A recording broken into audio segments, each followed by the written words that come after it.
What's up, AfterBuzzers? Welcome back to the Saturday Night Live After Show. We're going to be breaking down episode 3 with host David Harbour and musical guest Camila Cabello. We got a ton of killer cameos in this one, some solid sketches, and we are here for it, so stay tuned. I'm Maria Menounos, and you're tuned in to AfterBuzz TV, the ESPN of TV talk. Now, let the buzz begin. Yeah! I'm going solo, maybe tonight. I don't know. Who knows? All I do want to say is welcome to the Saturday Night Live After Show, and the category is Pause! You thought I was gone! little Billy Porter fun for you there. That's what happens when you bring Billy Porter on SNL. We can't help ourselves. We get extra and do things that are no one asked for. This is true. Get ready for a really extra episode, and you can blame it or say thank you to Billy Porter for that one. Welcome back, guys. As you can see, we are very excited for this show. Probably too excited, so sorry about that, everyone. Ryan Nilsson's already in the chat, just said, oh my God. Jumping in. Guys, we're ready to go. My name's Amy Maestri. That is my intro for myself that I don't always do. So here is my voice and my face that you can see both of, and that is me. And then look at this one over here. There's another human. Our resident comedy sketch writer and performer, Amy Maestri. Okay, back to me. I'm Steph Sabraw, not a comedian, not funny, but really into SNL and comedians. I beg to differ on the funny part. Thanks. I leave the studio with my mouth and my abs hurting every time from a nice, good little laughter ab workout. So I have a full-on white hair on me. Well, that's a sign of good luck, I believe. Okay. I don't know what that means. Anyways, I blame Harbour. it's all his fault. Something in the upside down, I'm sure. Mm-hmm. Speaking of which, I know we were both very excited for this episode, both Stranger Things fans. What were your expectations coming into this one? Did he deliver on them? I was really excited because he always did have a kind of comedic timing on Stranger Things, even though his character is serious. He was funny at times, and I love him, and I was excited to see him on SNL, the best show ever. And he did deliver. This was a great episode. Yes, and you're right. Yeah, like his moments on Stranger Things where, like, especially this past season where he just spent half of it, like, getting super pissed about everything. It was so funny. Yeah. He brings it. So yeah, I was super stoked, and I agree. It was a great episode. So let's just jump right in. We're gonna break down each sketch tonight, go through all of it, talk about the monologue, the musical guest. We do our special segment, which is called The Anatomy of a Sketch, where I break down one of the sketches from the night and just kind of talk about the structure and kind of what was working in it or what wasn't from a sketch writer standpoint. And then Steph is gonna hit us up with some news and gossip. Oh yeah, real juicy. Just serving the tea here all day. The STDs. Get it? All right, I'm done. It's not the last STD joke you're going to hear tonight. That's a tease to who's featured in our news and gossip. You'll see. I think you guys know. Let's talk about this cold open. So we did the Equality Town Hall, which, first of all, did you see that on CNN last week when they did you see any of it? Yes. Love that they're putting a spotlight on that, and love that they got to focus on it here. Mm-hmm. Oh gosh, so many standout moments. First, let's talk about the cameos. Obviously, okay, our queen, Billy Porter. But how are you going to bring Billy Porter and Lin Manuel-Miranda on the same cold open sketch and think that I'm going to survive it? It was a lot to handle. Those are two people. I don't really fangirl over people. Those two, I do. I'm obsessed with them, and I just want them at SNL all the time. I mean, we were just barely like composing after Billy Porter being there, and then Lin walks out and you're just like, what? Why are you doing this to me? So much. I had to pause and rewind a couple times because I was like, I'm not paying attention because I'm too busy just being a giddy little child in excitement. So we had this, and then we had Woody Harrelson come back to do Biden, which is funny because in the season opener we were like, I wonder who they're gonna have do Biden. I know. Okay, I love Woody, but I love Jason Sudeikis as Biden, and that's just my tea. Yeah, that's the tea for sure. And I agree with it. I am drinking the same tea Thanks. right now. I'm glad we're on the same page. But I'm curious what other people think, because sometimes they like the new players in the game. So if you guys like Woody, let me know.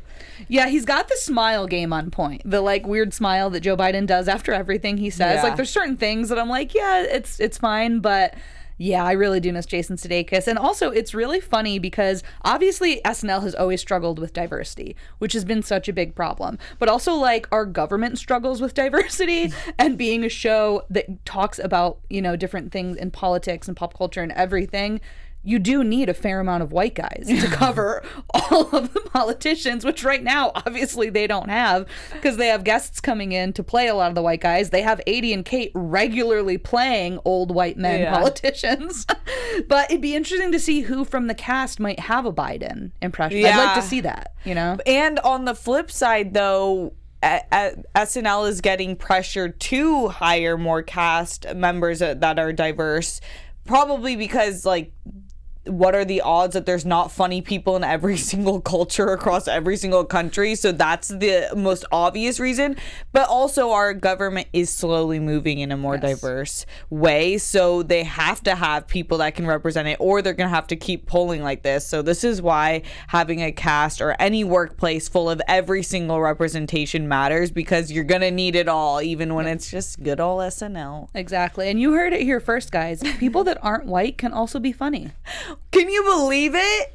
It's groundbreaking, but that's what we do here. So that just made me think how crazy it is when people say like female comedian. Like that's like me saying like, oh, that Mexican comedian. Yeah. What is that? It sounds so harsh when you say it like that. Oh, you know, that Mexican comedian. Not just a comedian. Yeah, I mean, just a comedian. Just a funny person.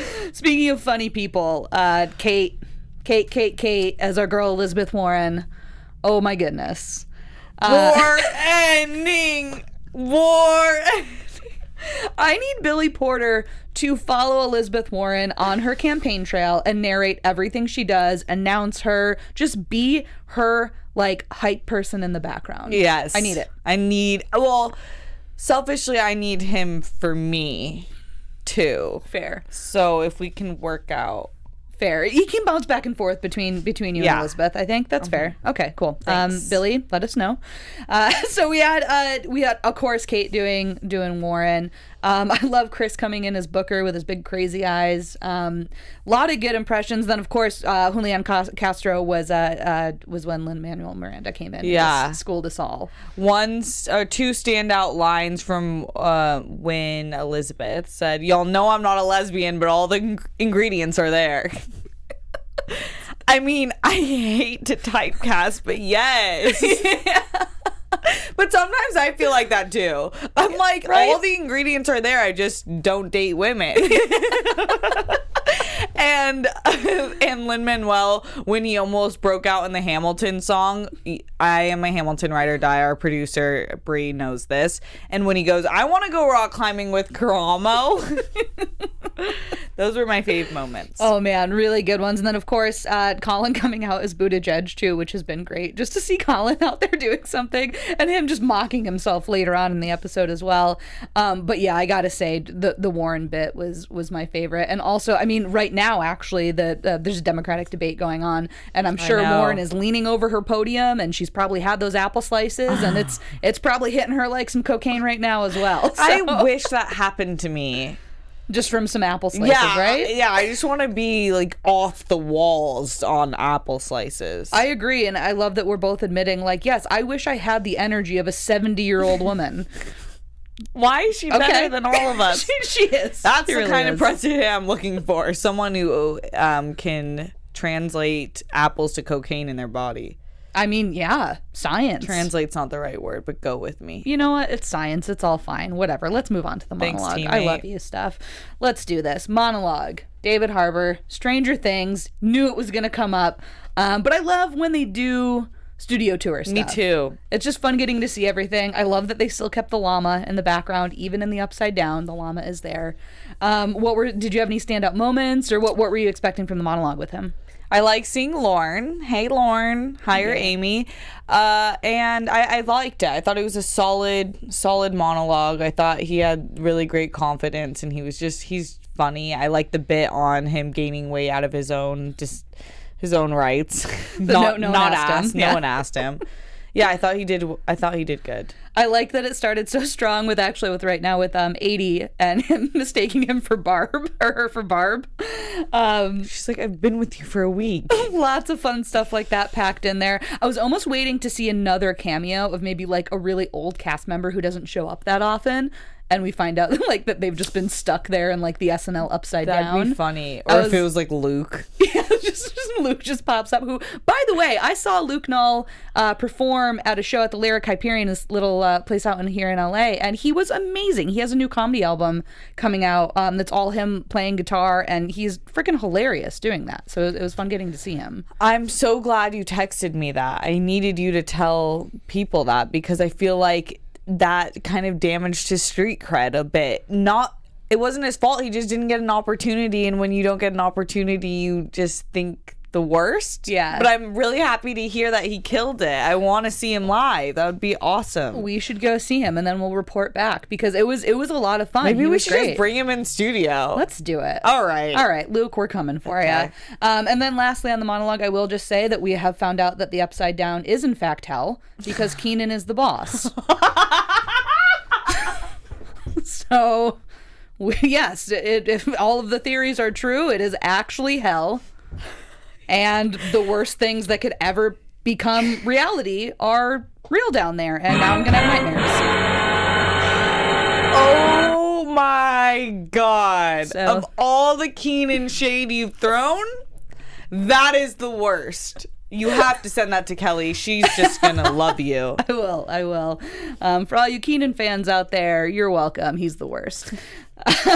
We are going to skip over the first sketch, though, actually, because this is the one that I'm going to be featuring for the Anatomy of a Sketch. Which one? Towards the end of the episode, the Little Miss Teacher's Friend. Oh, cool. Great. Yes. You're not going to take away the one that I want.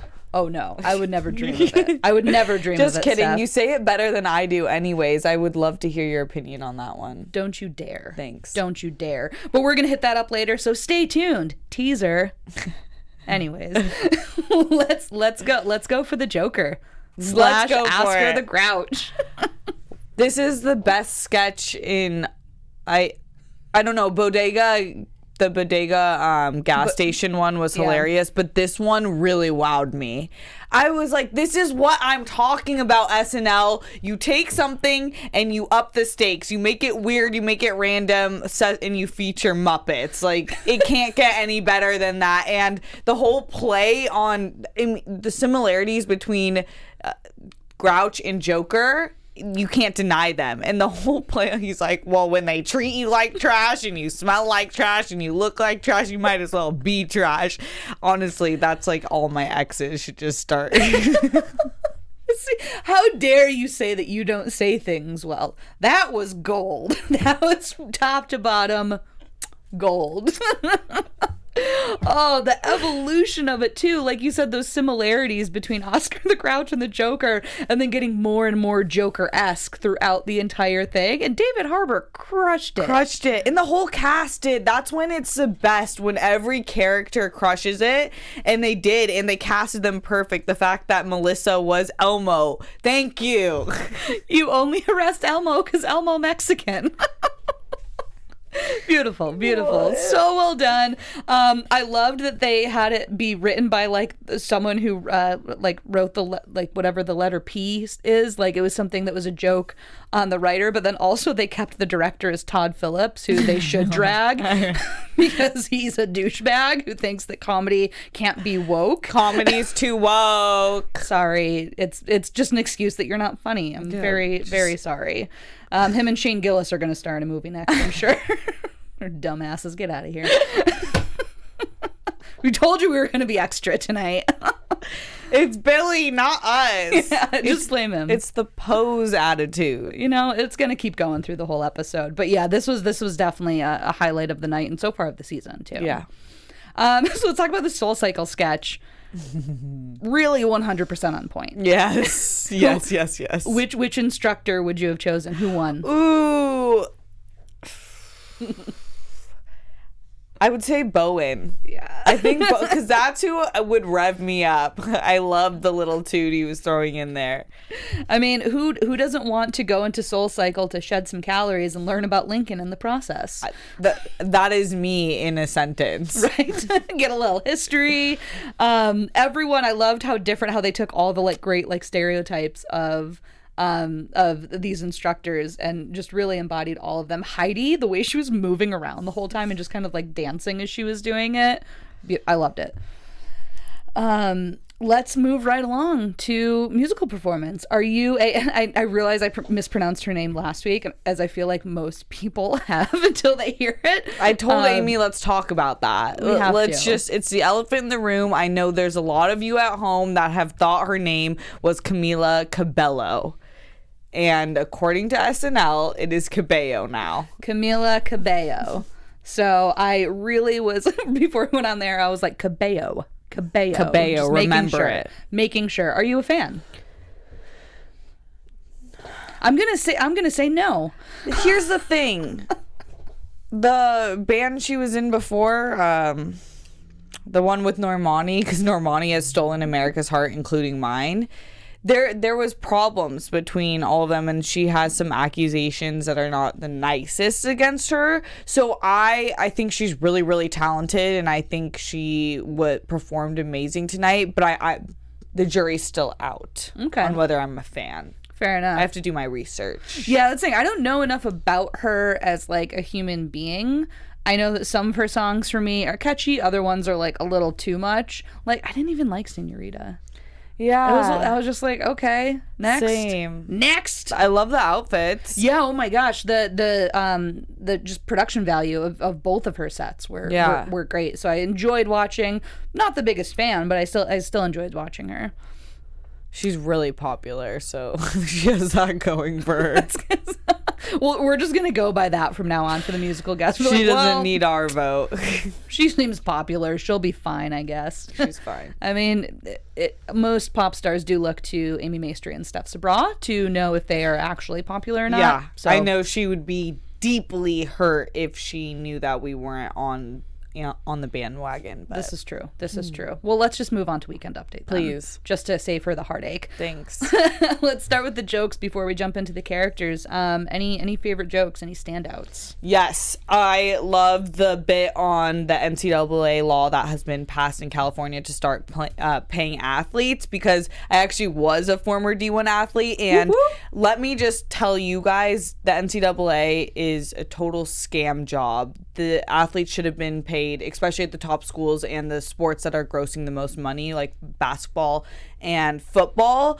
The fact that they totally reap the benefits, millions and billions of dollars on these athletes, and they can't even use their name and likeness is gross. So I'm so happy that they're getting paid. But to tie that in with, this is great news for top California athletes like Aunt Becky's daughter. Just schooled. Savage. So good. Aunt Becky. I mean, the more that we can drag Aunt Becky at this point, the better. I have no mercy. No mercy on her whatsoever. As always, political jokes were coming with fire. I think Jost's entire bit about the freaking Ukrainian mob duo over there, that whole opening was great. Yeah. And I love that he called Trump's rallies emotional support rallies. Wait, I'm always amazed by the footage they pull from the rallies. I'm like, this has to be deep fake. No, it's real. He cool. Is oh no, straight up snorting bath salts up his butthole. You cannot convince me otherwise. No one goes on stage and acts like that. And for that matter, the whole crowd has to be as well, because what are you watching? See, and that's why Elizabeth Warren just has her apple slices. You don't need the bath salts up the butt crack. It's not needed. It's not needed. You start imitating people that no one knows about in the crowd. Oh god, that was pain. That was actually like uncomfortable to watch. I had to look That's away. what I'm saying. It feels like I'm watching something that their camera was on their computer and it got leaked. Like, I mean, that's the only reasonable explanation, I believe. I gotta say, one of my standout jokes for the political side was, I believe it was Jost, that Trump was saying that we don't need to defend Kurdish allies because they didn't help us in World War I, but hard to know for World War I what he means by us. And it took the audience a second, and then they were like, oh, Nazis. wait, that was Che, right? Yeah. Or no, wait, I think it was Jost. I forget, but that was one of the ones too where I love when the crowd takes a second. Yeah, and then they go, oh, no. Oh, got it. Yikes. What did you have any favorites outside of that? I loved the Florida man and the alligator trying to get it drunk, and I'm Crocodile always here Cosby. for a Florida man joke. I mean, Florida and dragging Cosby in the same joke. Gold. Those were my top hits. Nice. The top hits. You heard it first. Let's talk about these characters. We had Bailey Gizmert making a return. Our girl Heidi. All my guy friends pushed me into the pool. I guess because I'm light or something. That's what every girl who's just like a pick-me girl in high school. I had like flashbacks to pool parties of girls literally just like almost just pushing themselves into the pool when they were next to a guy. Takes you back. Takes you high back. schoolers. High schoolers are the reason I don't want to have kids. Yeah, that's fair. Thanks. Also, kids. Ugh. Yeah. Like, what? Diapers? Gross. Anyways, Bailey. God, I love the specifics that she gives this character. I love her little movements that she's always just so nervous and like trying to flirt with Che, and it comes off really awkward. And again, the Joker stuff nonstop. I love that she calls him Arthur and is really into him, but doesn't want anyone to know. The grossest thing. Yeah, I think she writes for this character so well. I really like this reoccurring character. Yeah, definitely one of my favorites. And honestly, I don't think Heidi has had a miss for me for update characters. Yeah. I think everything that she's done is like one of my favorites for update characters. And I love that they dragged Todd Phillips again in this, because she always has that last thing of like saying something that's controversial when she's, doing her sign off. And then this one, it's that comedy is too woke. She's like, I agree with Todd Phillips. Of course she does. But let's talk about our boy Pete. Back in action. He's back. What did you think about him on here? I thought he was funny. His self-deprecation is always a kicker to me, and it's usually pretty accurate. Like once he says it, I'm like, low-key, dude, you low-key do look like you have multiple STDs. But yeah, it wasn't his best for me. I think he's really working on a lot of different projects, so I think Weekend Update is all we can expect from him for a few weeks. Yeah, and I mean, I think it showed even in this, just because I always like that Pete takes like a really strong narrative point on things, and that's why I've always liked his update segments, because like you said, like when he does the self-deprecation, but like he'll also have something to say, and I feel like this was just him having a conversation with Jost. Like this was like we accidentally like slipped a camera in the dressing room, and they're just like chatting and joking back and forth. It still made me laugh at times, but yeah, definitely not his strongest. Yeah, I did like. I thought it was funny when he was like, "Did you see the Joker? You shouldn't treat me like that." But people actually, I saw a bunch of articles trending after this, and they were really upset about how he was talking about STDs. So that was kind of curious. He always pisses off people in his Weekend Update, which I think is funny, but he could go up there and be like, donate to charities and adopt a puppy, and someone would be like, he's terrible. Yeah. So what are you gonna do? So let's talk about, we got a few more sketches to go. Let's talk about Folk of the Past. This Peter, Paul, and Mary type duo that was on the Bob Rogers show. Before we get into the actual meat of the sketch, I gotta say I loved, here's the time for my comedy monologue. My wife is ugly and loves to shop too much. I was like, God, that's so on point. Like, 50s comedy monologue from a white man. Yes. Good Agreed. stuff. Agreed. What were your thoughts on this one, on this trio? I thought it was a strong sketch. Usually after Weekend Update, things start to go a little bit downhill, but I thought it was a good sketch. Nothing fantastic about it for me. That was probably my favorite part, but yeah. Started off real strong, and then it was a sketch of escalation and weird specifics. I like that it did just get kind of stranger and stranger, and I loved a couple that I wrote down was eating pizza in the dark like there's a gun to my head. The specifics were good. Yeah, that was 100% an 80 line. But yeah, just being able to go like stranger and stranger into it. Stranger Things, get it? Huh, never mind. I didn't say that. And then also I love 10 years with a dog that turned out to be a rat. Just finding those weird things to put in there. And I think it moved along nicely, and I loved the three of them together. Like, obviously we always talk about Kate and 80s chemistry, but I thought David Harbour did a great job of just blending in with the two of them. I agree. Good point. All right. Your boyfriend Kyle and his dad, David Harbour. Okay, are we on the same page this week? Yes. It nailed it. Yes. I thought it was so fun. I thought they both performed it so well. I thought the lines were written well. I just thought it was a funny concept. There's so many podcasts out there and they parody it so well, the idea of it so well, and then add to it. I loved it. Yeah, it like blended in so many good stereotypes about podcasts while the stereotypes of like father-son relationships, like the cadence of a podcast and how that works, and just being able to shift gears if it gets too emotional to go to a commercial, and then they just start saying the commercial across from each other, just like, the mood has changed now, it's okay again. Exactly. Safe zone. And of course, anytime you get to see your boyfriend I know, that's like all he gets to do is the one really weird sketch of the night. It's okay. It's okay. That's still a great gig. That is true. Just show up and be really weird for a digital short.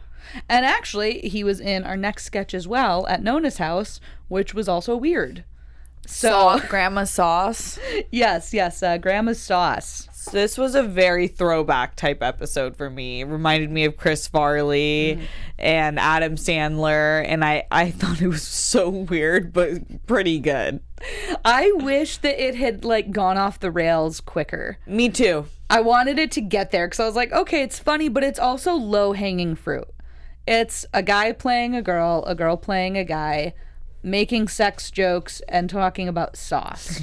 And they're old, so it's funny that they're talking about sex. And it's like, that's all very low-hanging fruit. That's like, okay, yeah, it's funny, but it's very played out. Yeah. So I really wanted it to get crazy much faster. Like, the stuff that happened at the end, I wanted like a minute into this sketch. I wanted this to be one of those sketches that just derails, and that's part of the humor. Whether something goes wrong and there ends up being sauce everywhere, or someone's like, it's one of those sketches that just kind of like the crazier it can get within the writing of the sketch, but also if mistakes happen too, it just enhances it. And even when Kate got David Harbour to break, that moment too, like, I just wanted it to get weird. Yeah. Like, I mean, it's pretty weird. They're trying to, bone in front of their grandkids. I know what you mean, though. Yeah, I would have liked it to get there a little bit faster, but I loved all the reactions. Cecily, Kyle, and Melissa were all great in their reactions, and I just kind of like watching David Harbour and Kate McKinnon be an old, swapped gender married couple. That's all we need. That's all we need.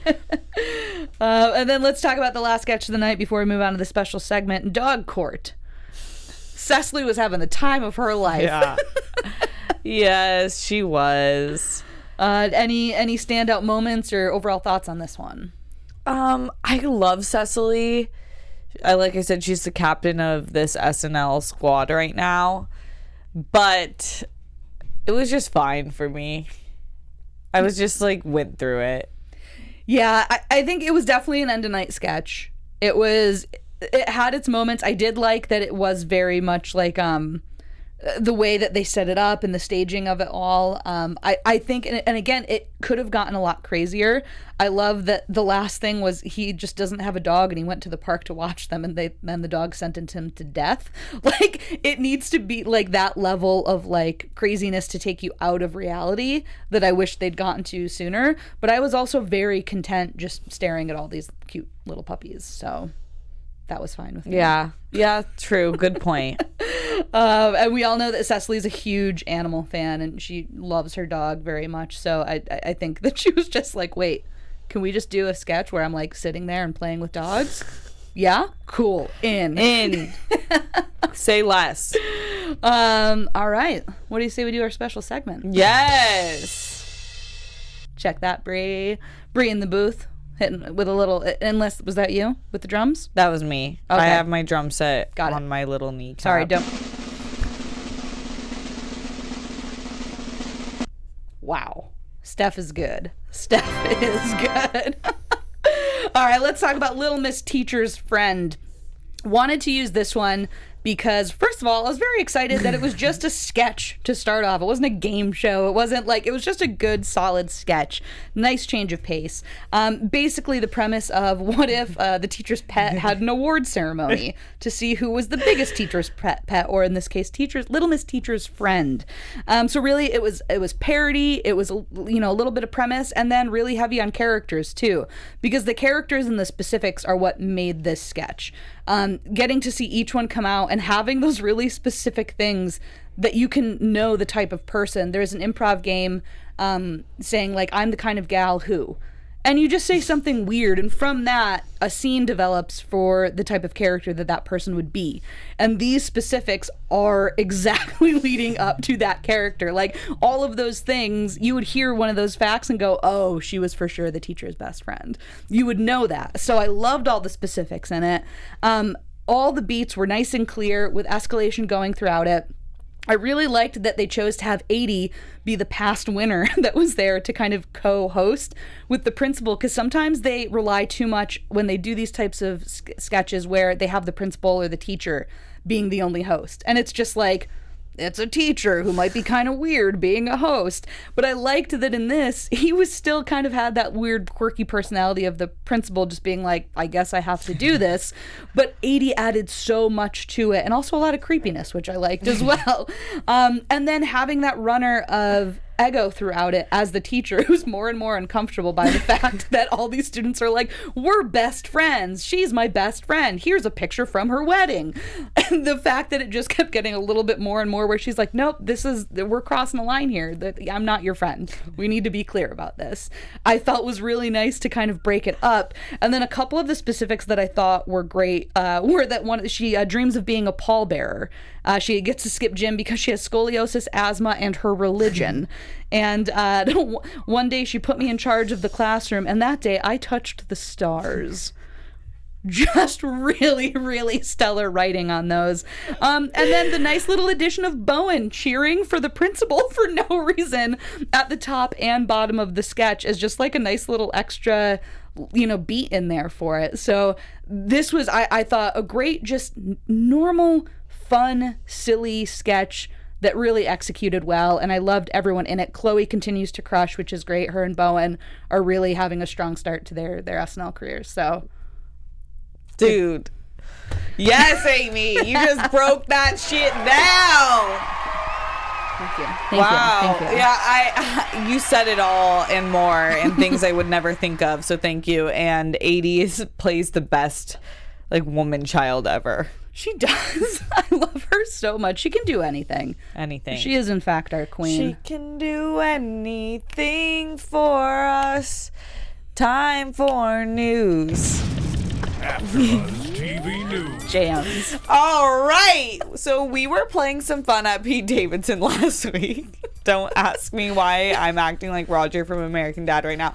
But we were joking that he was too busy with his new girlfriend that he wasn't making the show. He's actually, in fact, on set because he is going to be playing Blackguard in the upcoming Suicide Squad film, and he's looking pretty cool, I must say. So go Pete. I'm excited to see it. Maybe it'll be better than the first one. We'll see. And also, side note, I forgot to tell you guys how much we love you here at AfterBuzz TV, and especially on this SNL after show. You guys make us the ESPN of TV talk, and we can't thank you enough. For us to continue to grow, we would love if you hit that like button, left us a comment, and if you're listening on iTunes, Apple Podcasts, give us a 5-star rating, leave us a review. We love to keep the conversation going, so much love, y'all. Yes, we do. We love it so much. We will talk about this show all day, all night. We'll talk about Pose. We'll talk about Billy Porter. Just bring it all Lin on. Manuel, why bring not? it all. Bring it all. Really quickly, do you have a MVP this week? MVP, 80 Bryant. Boom. You know, it was a tie between her and someone else, so I will let you take 80. Thank you. I'm going Bowen. Bowen Yang. I'm obsessed with him. I know. I have a feeling he's going to be a top favorite this whole year. So they have a week off. We're going to be back. SNL will be back on October 26th. So we will be back that following Tuesday. Chance the Rapper, host and musical guest. Heck yes. I can't wait to see it. I am very excited for that. I love his music. I love watching him perform. And I love seeing him do sketches. Mm-hmm. He's the man. I'm very excited for that. In the meantime, until that next episode, Miss Stephanie, where can we find you? You guys can find me on Instagram and Twitter at Steph Sabraw. Mwah! What's up? You can find me on Twitter and Instagram at Amy Maestri. We will see you in a couple weeks. Bye! Our founder, Kevin Undergaro, and me, Maria Menounos, would like to thank you for tuning in to AfterBuzz TV. Remember, we're not just the first, we're the biggest in the world, and we're the only destination for all your favorite TV shows. Whatever you crave, we've got it.